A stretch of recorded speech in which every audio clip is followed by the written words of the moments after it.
Este fue el asesinato que cambió a México. El año 1994 fue una marca para el país que no se olvidará nunca. La población estaba fatigada con el gobierno que había liderado el expresidente Carlos Salinas de Gortari, quien estaba próximo a dejar su cargo como presidente de la República. Y claro, que la presunta dictadura perfecta del Partido Revolucionario Institucional estaban realizando su proceso de elección de su futuro candidato a la presidencia. Y el elegido para esta inmensa tarea fue el licenciado Luis Donaldo Colosio Murrieta, profesional con maestría en Desarrollo Rural y Economía Urbana, y licenciatura en Economía, quien tenía el cargo de presidente del propio partido del PRI, pero la propia ideología de Colosio chocaba con la postura de la vieja guardia dentro del partido, quienes no querían un cambio y su único objetivo era mantener su cabeza del gobierno de México.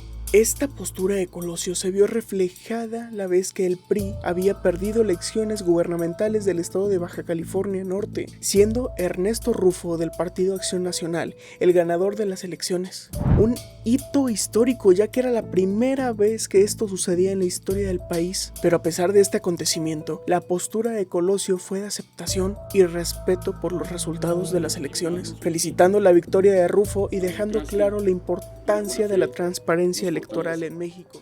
Debemos reconocer que esta tendencia de los resultados en la gubernatura favorecen al candidato del Partido de Acción Nacional. Su postura casi le costó toda su carrera política, ya que muchos miembros del PRI habían pedido su baja del partido, pero la población había admirado a Colosio, ya que esta era una demostración del verdadero cambio del poder que brotaba un soplo de esperanza para el pueblo. Por lo que la figura del licenciado Colosio era muy polémica dentro del partido, causando divisiones entre los que sí querían un cambio a los que se oponían a una transformación. Pero el propio Salinas estaba convencido que Colosio era el más indicado para seguir con el legado. Lamentablemente, las cosas empeorarían para el país. La tasa de violencia era una de las principales angustias sociales, y esa angustia se haría presente con el surgimiento del Ejército Zapatista de Liberación Nacional, siendo su principal imagen la del subcomandante Marcos. El EZLN se había levantado en armas para exigir al gobierno el respeto y dignidad de los derechos de los pueblos indígenas del estado de Chiapas. Este levantamiento del EZLN sin duda era una amenaza para Salinas de Gortari, quien buscaba pasar a la historia del país con la idea de que México había pasado a ser como un país de primer mundo, con la privatización de empresas públicas y principalmente el Tratado de Libre Comercio. Sí, que permitiría abrir canales directos para permitir el libre comercio, obteniendo precios competitivos, productos de mayor calidad y muchas fuentes de empleo para el país.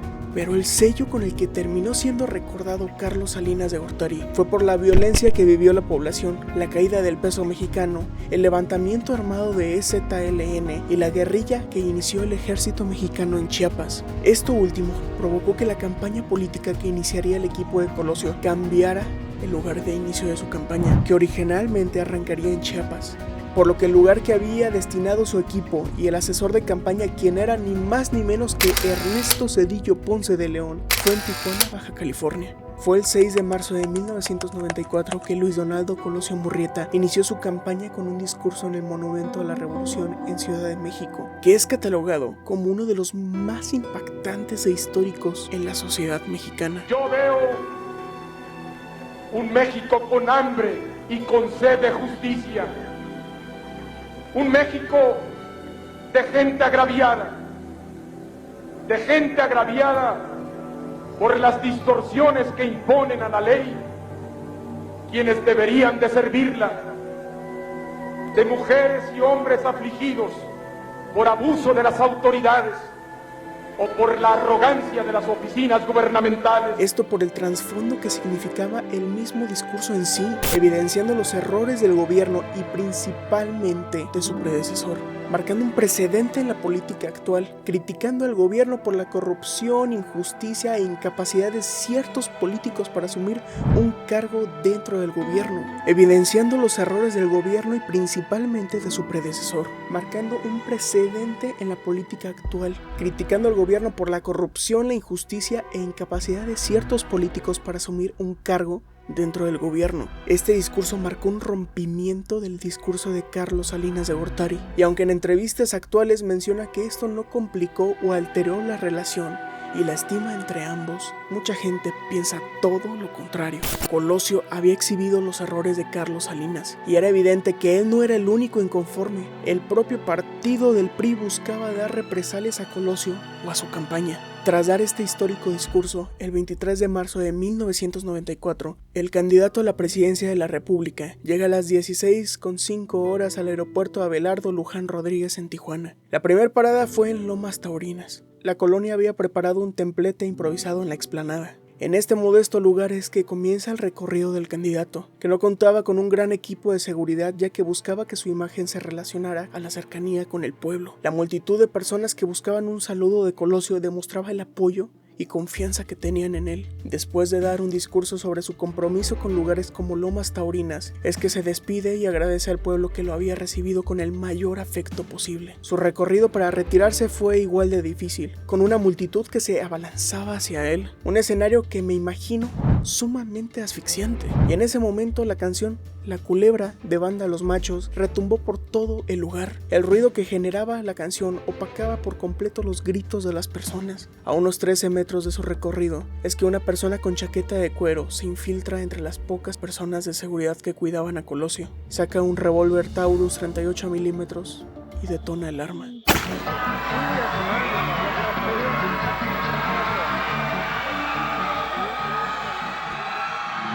La frase que más se repitió esa tarde fue: "Le dieron a Colosio". Fueron 2 disparos los que recibió el candidato, uno en la cabeza y otro en el abdomen. Rápidamente identificaron a la persona que había disparado: Mario Aburto Martínez, de 23 años, originario de Michoacán y radicado en Tijuana. Y mientras el equipo de Colosio lo ayudaban a sacarlo del lugar para trasladarlo al hospital, las personas comenzaron un linchamiento hacia Mario Aburto, pero de igual forma fue retirado del lugar por elementos de seguridad. 2 cosas importaban: la vida de Luis Donaldo Colosio y saber cuáles eran los motivos para dispararle. A las 16:20 es que ingresa al área de urgencias del Hospital General de Tijuana. Todos los presentes estaban destrozados por lo sucedido, convirtiéndose en horas eternas para todos los que buscaban saber el estado del candidato. En ese lapso, llega su esposa Diana Laura Riojas, que había recibido la noticia que su esposo estaba en un estado delicado, pero sin saber el verdadero motivo de su hospitalización. A las 18:55 el equipo de médicos da la trágica noticia del fallecimiento de Luis Donaldo Colosio. El señor licenciado Luis Donaldo Colosio, candidato del Partido Revolucionario Institucional a la presidencia de la República, ha fallecido. Parecía que México se había detenido por un momento. Que la presidencia de la República confirma que ha muerto Luis Donaldo Colosio, candidato del PRI a la presidencia. El reconocido periodista Jacobo Zabludowski fue quien narró la lamentable noticia para el país.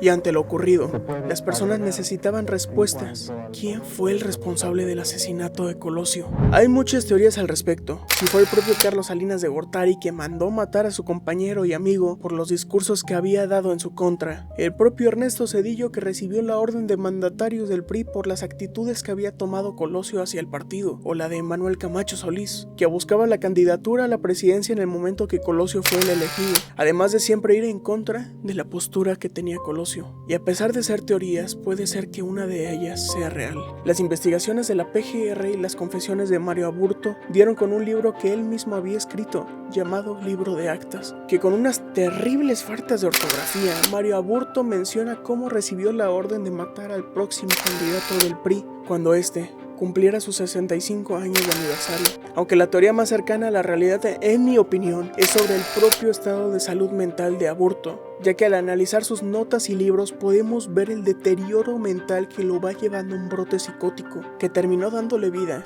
a esta historia que él había inventado, aunque sigue habiendo incoherencias enormes que dejan este caso como uno de los más misteriosos del país. ¿Quién planeó poner la canción La Culebra, que no permitía escuchar las reacciones y voces de las personas? ¿Por qué hubo una terrible planeación por parte del equipo de campaña de Colosio para hacer su recorrido en Lomas Taurinas? ¿Y cómo fue posible que los dos disparos que recibió Colosio fueron casi al mismo tiempo y en distintos lugares. Pero me gustaría que me compartieras tu opinión. Comenta qué crees que fue lo que realmente pasó con la muerte de Colosio. Este suceso marcaría una tragedia para el país y en lo personal a la propia familia de Luis Donaldo Colosio, ya que Diana Laura Riojas había sido diagnosticada con cáncer de páncreas semanas antes de que su marido iniciara su campaña. Ya que Diana Laura Riojas había sido diagnosticada con cáncer de páncreas, uno de los más mortales. Esto semanas antes de que su marido iniciara su campaña, por lo que la muerte de su esposo no solo la había destrozado, lo que en verdad la terminó de matar fue saber que ya no estaría Luis Donaldo Colosio para cuidar de sus hijos. Fue el 18 de noviembre de 1994 que fallece Diana Riojas, pocos meses después de la muerte de Luis Donaldo, pero a pesar de la desgracia, el PRI terminó eligiendo a su candidato, Ernesto Zedillo Ponce de León. A partir de aquí el resto es historia. Una de las elecciones más competitivas que se han vivido, además de ser una en las que más ha participado la población, con más del 79% de la población total que participó en estas elecciones. Y después de la victoria de Zedillo continuaron polémicas y eventos que marcaron a la población. Si te gustaría una segunda parte sobre los eventos que sucedieron en 1995 de esta historia, déjamelo saber, dejando tu like y suscribiéndote al canal. Si te gustó esta historia, sigue para más. Me ayudarías mucho siguiéndome en Instagram y aquí en YouTube, donde tendrás mucho más contenido disponible. Recuerda suscribirte y activar todas las notificaciones para enterarte cuando subamos nuevo video. Deja tu like y comenta qué tema te gustaría que te relate en un próximo video. Yo soy tu amigo Luigi Lund, nos vemos en la próxima historia.